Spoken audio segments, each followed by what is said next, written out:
Abby's head swam, her vision narrowing as she stumbled into her cabin. What had they slipped her, and when? Nausea rumbled in her stomach, magnified by the surging waves created by the brewing storm. How could she have been so foolish? They must have figured out who she was, and that she was close to exposing them. They were trying to silence her, though if it came down to it, she preferred death to the alternative. She lifted the receiver and dialed Darcy's cabin. Please be there. Darcy had said she'd wait in her room, but the phone kept ringing until it rolled over into voicemail. This wasn't a message for voicemail. Not if they knew who she was. Not if it could lead them to Darcy. She had to find a better way, a safer way to leave a message only Darcy would understand. She scribbled a quick note. Now, where to put it? She grabbed the Gideon Bible from the nightstand, slipped the message inside, set the Bible on her bed, and headed for the door. Only Darcy would know Abby would have no reason to have a Bible on her bed. Turning, she spotted her purse next to the nightstand, grabbed it, and placed it atop the Bible. Never hurt to have a little added protection. Darcy would still recognize the significance. As she walked around her bed, the ship heaved and she stumbled.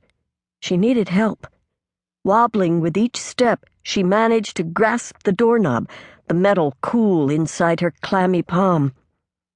Her breath quickened. Cracking the door, she peered into the corridor, thankful to find it empty. Stepping into the hall, she moved toward the elevator. Shadows arched around the bend halfway down the hall, where another corridor intersected it. She halted. Her breath hitched. A man spoke, his words angry and heated.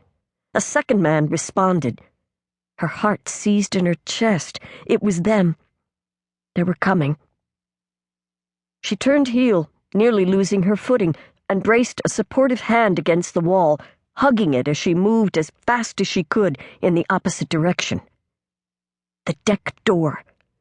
She'd slip outside and track back toward the elevator, entering on the far end of the corridor. Perhaps the fresh air would help clear her muddled brain. Sliding the exterior door open, she stepped out onto the deck. Brisk Alaskan air slapped her face, but didn't bring the clarity she'd hoped for. Heat still surged along her skin. Seriously, what had they slipped her? Fighting to remain erect, she gripped the railing as the tumultuous Alaskan waters crashed against the ship's hull. If she could just make it to the aft door, she'd come out right by the elevator. A few decks up and she'd be surrounded by people. She took a tentative step, then another. Only 60 feet to the door she needed. I can do this. For them, she'd fight. There. His voice sent ice water through her veins. They'd found her. Sweat drenching her skin, she broke into a run, but her legs tangled beneath her. She flailed forward, her chin colliding with the rough deck surface. Pain and heat shot through her hands and face tingling with the loss of skin. The footsteps grew heavier, nearer. She peered through the haze swarming her brain, struggling to focus on the door, a mere 30 feet ahead.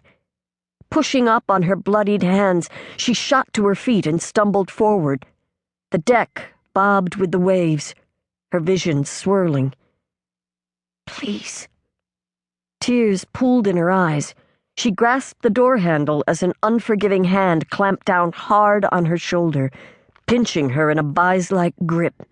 Pain radiated down her right side. You really thought you could outsmart us, Abby? He wrenched her back. Grabbing her hair in his fist, he hauled her across the narrow deck.